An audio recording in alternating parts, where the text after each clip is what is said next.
ആം സുലൈമാൻ, കുറ്റിച്ചിറ സുലൈമാൻ. 25 വർഷങ്ങൾക്ക് മുൻപ് കോഴിക്കോട് കുറ്റിച്ചിറയിൽ നിന്ന് നാടുവിട്ട് മദ്രാസ് ചെന്നൈ വഴി ഞാൻ മുംബൈയിലെത്തി. അവിടെ ഒരുപാട് വർഷം ഞാൻ തെണ്ടിത്തിരിഞ്ഞു. അങ്ങനെ അവസാനം ഞാൻ അബുദാബിയിലെത്തി.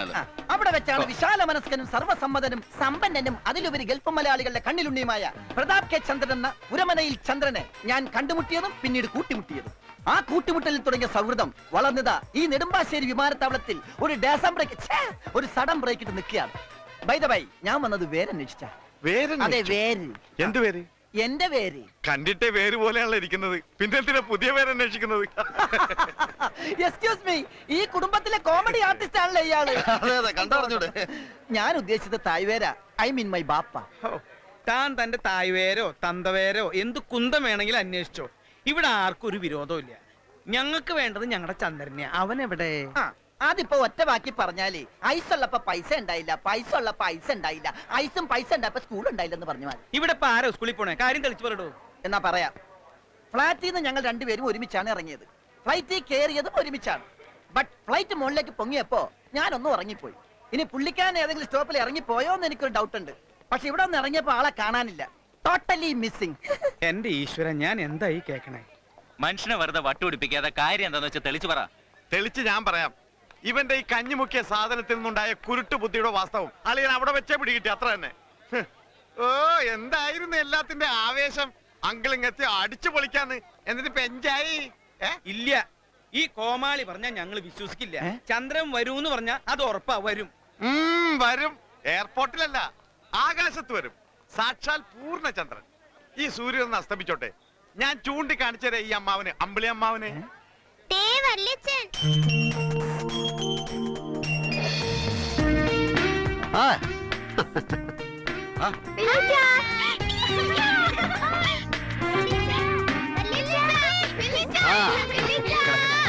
കേട്ടാ കുഴപ്പമില്ല.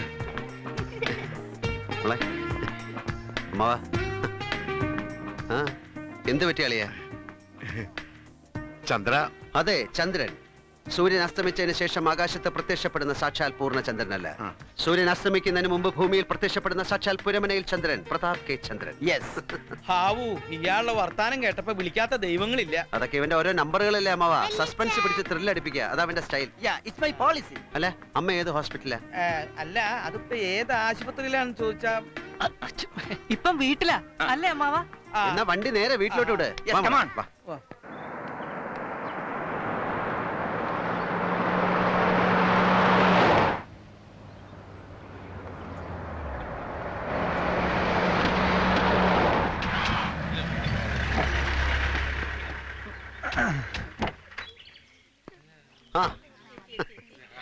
മോളെ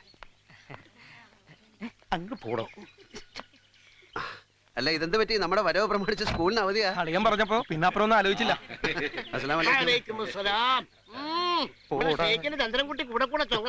അങ്ങനെ ചൊങ്കനായി വരണ്ടേ, അപ്പോഴല്ലേ കാര്യങ്ങളൊക്കെ ഉഷാറാവും.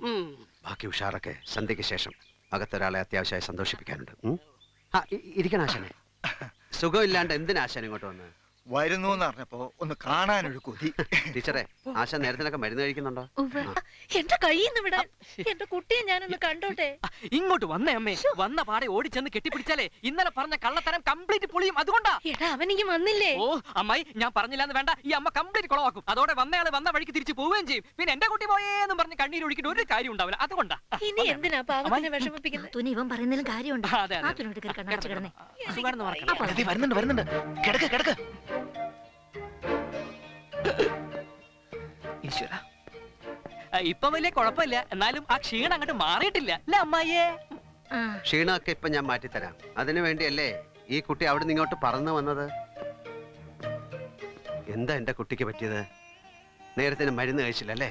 അതുകൊണ്ട് എന്താ ഉണ്ടായത്? ഒരു ദിവസമെങ്കിൽ ഒരു ദിവസം ആശുപത്രിയിൽ പോയി കിടക്കേണ്ടി വന്നില്ല എന്റെ കുട്ടിക്ക്?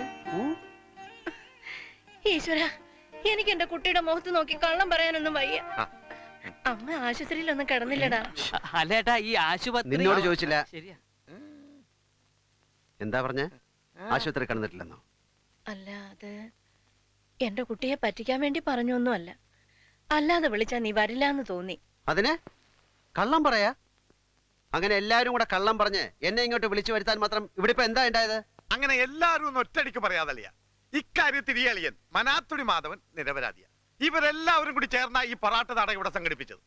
അപ്പോഴേ ഞാൻ കയ്യും കാലും പിടിച്ച് പറഞ്ഞതാ, അരുത്, ചെയ്യരുത്, ഈ അളിയനോട് ചെയ്യരുതെന്ന്. പക്ഷെ എന്റെ വാക്കിനെ കാറ്റിൽ പറത്തി ഇവന്മാരെല്ലാവരും കൂടി അളിയനെ ഇങ്ങോട്ട് പറത്തി. ഇതിന്റെ മുഴുവൻ സൂത്രധാരൻ ദാ ഈ കതറിട്ട കണ്ണാലിയാ. ആണോ? അല്ല നീയാണോ?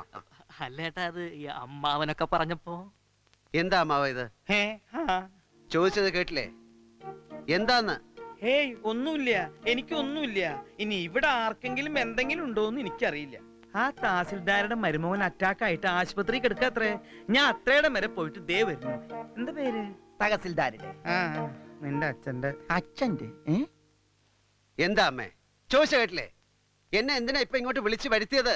എക്സ്ക്യൂസ് മീ, നിങ്ങൾ ഇങ്ങനെ മടിച്ചു നിൽക്കാതെ കാര്യം പറയൂ. മറ്റാരുമല്ലല്ലോ, നമ്മുടെ ചന്ദ്രേട്ടനല്ലേ. ഇനി അമ്മക്കല്ല ഇവിടെ കൂടിയിരിക്കുന്ന മറ്റാർക്കെങ്കിലുമാണ് BP കൂടിയതെങ്കിൽ ധൈര്യമായിട്ട് പറഞ്ഞോളൂ. ആ ചേച്ചിക്കാണോ? എടാ കോട്ടിട്ട വേരെ, ഈ ചേച്ചിയുടെ BP ട്രീറ്റ് ചെയ്യാൻ അളിയനുണ്ട്. ആ.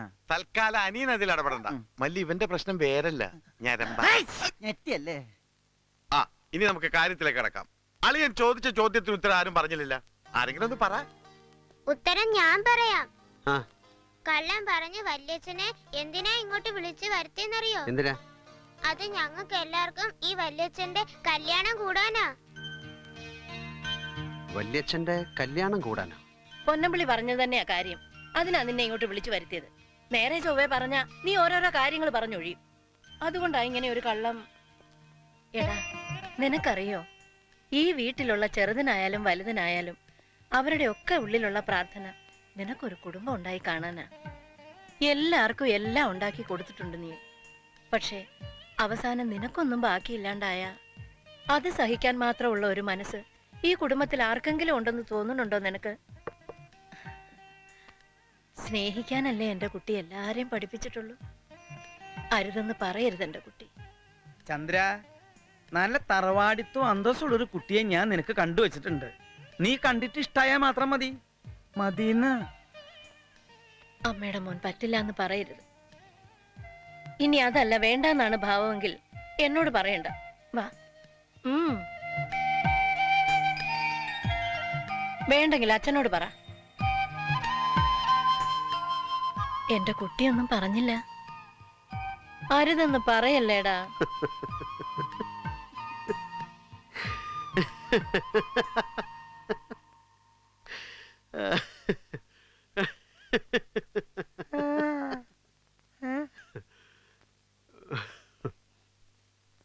കേട്ടില്ലേടാ സുലൈമാനെ? ഈ 41കാരൻ പുരമനയിൽ ചന്ദ്രന് കല്യാണം. ആഹാ, അത് ശരി. അപ്പൊ ഇങ്ങനെ ഒരു നല്ല കാര്യത്തിന് വേണ്ടിയാണ് ഈ നാടകം കളിച്ചത്. ഏതായാലും അളിയൻ സമ്മതിച്ചല്ലോ, അത് മതി. ബാക്കി കാര്യം മാങ്ങാത്തൊലി മാധവൻ മനാത്തൊലി മാധവൻ ഏറ്റിരിക്കുന്നു. ഏൽക്കാൻ അവനൊന്നും പറഞ്ഞില്ലല്ലോ. ഒന്നും പറഞ്ഞില്ലേ അളിയ? പ്ലീസ് അളിയ, ഓക്കെ പറ അളിയ. ഇല്ല, അവൻ പറയില്ല. കണ്ണടയുന്ന കാലം വരെ ഇതിന്റെ പേര് കണ്ണീര് കുടിക്കാന് എന്റെ യോഗം. കണ്ണീര് കുടിക്കാൻ ആരാ പറഞ്ഞത്? വേണ്ട. എല്ലാവരുടെയും സന്തോഷ വേണ്ട ചന്ദ്രന്. എല്ലാവരുടെയും ആഗ്രഹം അതാന്ന് വെച്ചാ അങ്ങനെ തന്നെ ആവട്ടെ, അല്ലേ അമ്മാവ? പക്ഷെ ഒരു കാര്യം ഞാൻ പ്രത്യേകം പറയാം. എല്ലാത്തിനും ഒരു വൃത്തിയും വെടിപ്പും വേണം. അപ്പോഴേ കാര്യങ്ങളൊക്കെ ഉഷാറാകൂ, അല്ലേ പൊന്നമ്പിളി? അങ്കിൾ വന്നിട്ട് വേണം അടിച്ചു പൊളിക്കാൻ വിചാരിച്ചിരിക്കുന്നു. അതിനെന്താ, നമുക്ക് അടിച്ചു പൊളിക്കാലോ. കറക്റ്റ്. വന്ന് കയറിയപ്പോ തന്നെ അന്താക്ഷരി കളിച്ച അളിയന്റെ കയ്യിൽ നിന്ന് 5000 രൂപ അടിച്ചെടുക്കാൻ എന്താ ഇത്ര ധൃതി? ചന്ദ്ര, ഈ സല്യൂട്ട് ആള് ചില്ലറക്കാരല്ലോ. ഉള്ളിലേക്കാണ് ചെല്ലുമ്പോ തന്നെ സല്യൂട്ട് ചെയ്യാൻ തോന്നുന്നുണ്ട്. അങ്ങനെയൊക്കെ തോന്നും. അവിടുത്തെ വലിയ വലിയ ഷേക്കന്മാര് കഴിക്കുന്ന സാധനം. ബോട്ടിൽ തന്നെ ഇന്ത്യൻ മണി ഒരു 10000 രൂപ വരും. വില വരും. വിലയില് കുറഞ്ഞൊരു ഏർപ്പാട് ഈ ചന്ദ്രശേഖരന് നിഘണ്ടുവില്ലല്ലോ.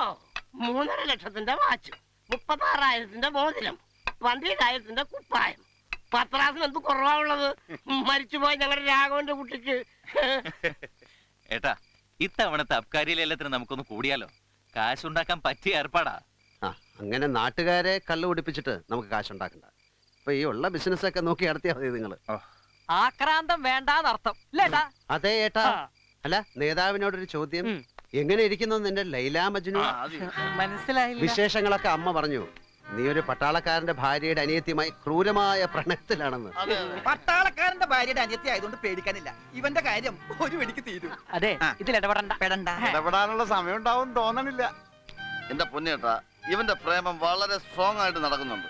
പെണ്ണ് ലോ കോളേജില, കാണാനും സുന്ദരിയ. വെറുതെ അപ്പൊ മന്ദബുദ്ധിയായിരിക്കും, അല്ലെങ്കിൽ മണ്ടറ കയറി ആരെങ്കിലും പ്രേമിക്കോ? എടാ അവള് സ്ട്രോങ് ആണെങ്കിൽ ഒരു പന്തല് വെച്ച് നടത്താം. വലിയേട്ടന്റെ കൊച്ചനിന്റെ കല്യാണം ഒരുമിച്ച്. നാട്ടുകാർക്ക് ഒരു ചേഞ്ച് ആയിക്കോട്ടെ. ഒരു ചേഞ്ച് ആർക്കാണ് ഇഷ്ടമല്ലാത്തത്? ചേഞ്ചിലും അല്പം ലാഭിക്കാം. സോറി ഏട്ടാ, ഞാൻ അവളെ കെട്ടാൻ പോകുന്നത് ഒരു കൊടി വെച്ച കാറിലായിരിക്കും. കൊടിയുടെ നിറം പറഞ്ഞില്ല. ത്രിവർണ്ണ പതാക. ഞാൻ വിചാരിച്ച് കരിങ്കൊടിയായിരിക്കുന്നു. ഏട്ടാ പറയുന്നോണ്ട് ഒന്നും തോന്നരുത്. നീ പറയടാ, ചന്ദ്രൻ ഒന്നും പറയില്ല. ഏട്ടന്റെ ഈ വേര് വെറും പാഴ് വേരാ. അത് correct. ഈ കോങ്ങണ്ണന്മാരെ വിശ്വസിക്കാൻ കൊള്ളില്ല. അളിയോ, അവിടെ അളിയന് തെറ്റി. ജന്മനാ ഞാനൊരു കോങ്ങണ്ണനല്ല. ജീവിത യാത്രക്കിടയിൽ അങ്ങനെ ആയിപ്പോയതാ. എന്റെ ഉമ്മ ഞാൻ ഒരിക്കലും കണ്ടിട്ടില്ലാത്ത എന്റെ ബാപ്പായെ കുറിച്ച് പറഞ്ഞു തന്നിട്ടുള്ളത് ബാപ്പ ഇടക്കിടക്ക് ചന്തി ചൊറിയുന്ന സ്വഭാവക്കാരനായിരുന്നു എന്നാ. ആരുടെ എന്തി? വാപ്പാന്റെ എന്തിയോ അത് ഉമ്മാന്റെ എന്തിയോ? ബാപ്പാന്റെ സ്വന്തം ചന്തി. അളിയോ, ബ്ലാക്ക് ബാക്ക് പറയുമ്പോ അതിന്റെ ഇടയിൽ കോമഡി വെതറല്ലേ? ആ ബാപ്പയെ തേടിയുള്ള അലച്ചിലിനിടയിൽ ഒരേ സമയം എന്റെ ഈ രണ്ട് കണ്ണുകൾ രണ്ടു വഴിക്ക് സഞ്ചരിച്ചു. അങ്ങനെ എനിക്ക് കോങ്ങണ്ണുണ്ടായത്. അതെന്തിനാ സുലൈമാനെ നിന്റെ രണ്ട് കണ്ണും രണ്ട് ബൈക്ക് സഞ്ചരിച്ചത്? അന്റെ ബാപ്പാക്ക് എന്താ രണ്ട് ചന്തി ഉണ്ടോ? തോന്നിയാസം പറഞ്ഞാലുണ്ടല്ല, ഒരേ സമുദായത്തിൽപ്പെട്ട ആളാന്ന് ഞാൻ നോക്കൂല. കാട്ടറബിനെ തല്ലിയ കയ്യാണ്. ചെയ്തായിരിക്കും ഒരു തമാശ പറഞ്ഞല്ലേ. നീ സമാധാനായിട്ടിരിക്കേ. ആരൊക്കെ കളിയാക്കിയാലും നിന്റെ ആ അയ്യോ അത് ചൊറിയണ ബാപ്പയുണ്ടല്ല, അയാൾ നമ്മൾ കണ്ടെത്തും. ചന്ദ്രേട്ടന്റെ ഈ ഒരു ഒറ്റ വാക്ക് വിശ്വസിച്ച ഇത്രയും കാലത്തിന് ശേഷം ഞാൻ ഈ മണ്ണി കാലുകുത്തണത്. ചന്ദ്രേട്ടൻ പറഞ്ഞതാ. അത് ഉറപ്പാണല്ലോ. ഉറപ്പാ. മരിച്ചോ എന്റെ ഉമ്മയാണ് ഉറപ്പാ. അപ്പൊ നിനക്ക് ഉമ്മായില്ലേ? ഇയാൾ അടി മേടിക്കൊണ്ട് കയ്യിൽ നീ പറ. ഉമ്മയാണ് ഉറപ്പാ. ചന്ദ്രേട്ടന്റെ ഈ വരവിൽ രണ്ട് മഹാ അത്ഭുതങ്ങളാണ് കേരളത്തിന്റെ ഈ മണ്ണിൽ സംഭവിക്കാൻ പോകുന്നത്. ഒന്ന്, ചന്ദ്രേട്ടൻ പെണ്ണ് കെട്ടും. രണ്ടാമത്തത് പറയില്ല തന്നോട്. അതെ പറ. പറയടാ. ഞാൻ എന്റെ ബാപ്പായെ കണ്ടുമുട്ടുന്നു. അപ്പൊ അതിന് ബാപ്പായില്ലേ? ഒന്നോളം ഞാൻ പറഞ്ഞേക്കാം. വാ മോളെ, അങ്ങോട്ട് കൊടുക്ക.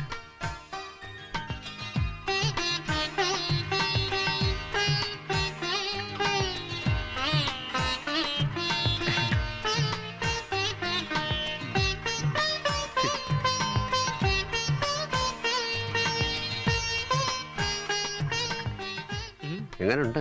ഇഷ്ടപ്പെട്ട? എനിക്കിഷ്ടായൊന്നാ. ഭാവിയിൽ എന്റെ ഏട്ടത്തെ അമ്മയാവാൻ പോകുന്നവരെ ഞാൻ കണ്ട് ഇഷ്ടപ്പെടുന്നത് ശരിയല്ല ഏട്ടാ. ഏട്ടൻ നോക്ക്. നീ ഭാവിയിലേക്ക് നോക്കണ്ട. നീ നോക്കിയാലും ഞാൻ നോക്കിയാലും ഒക്കെ ഒരുപോലെ. ഒന്നുമില്ലേലും നമ്മളൊക്കെ ഒരു ചോരയല്ലടാ. ചേട്ടനും അനിയനും കൂടെ എന്താ ഒരു സുകാര്യം പറച്ചില്? ചെക്കൻ ആളൊരു നാണം കുടുങ്ങിയാണല്ലേ. അതുകൊണ്ടാണല്ലോ അനിയന്മാരെല്ലാം നേരത്തെ കെട്ടിയത്. മോളോട് എന്തെങ്കിലും സംസാരിക്കാനുണ്ടെങ്കിൽ ആവാം. വേണം. ഇപ്പോഴത്തെ കാലത്ത് ഇങ്ങനെയുള്ള കാര്യങ്ങളൊക്കെ പെൺകുട്ടികൾക്ക് നിർബന്ധ. ചന്ദ്ര പോയി സംസാരിച്ചോളൂ. ചെല്ലേട്ടാ, ചെന്ന് സംസാരിക്കേ. നീ സംസാരിച്ചാ മതി. എത്രയായാലും നമ്മളൊക്കെ ഒരു ചോരയല്ലേ? അതുകൊണ്ട് നീ സംസാരിച്ചാ മതി. അല്ലേട്ടാ, നീ സംസാരിച്ചാ മതി.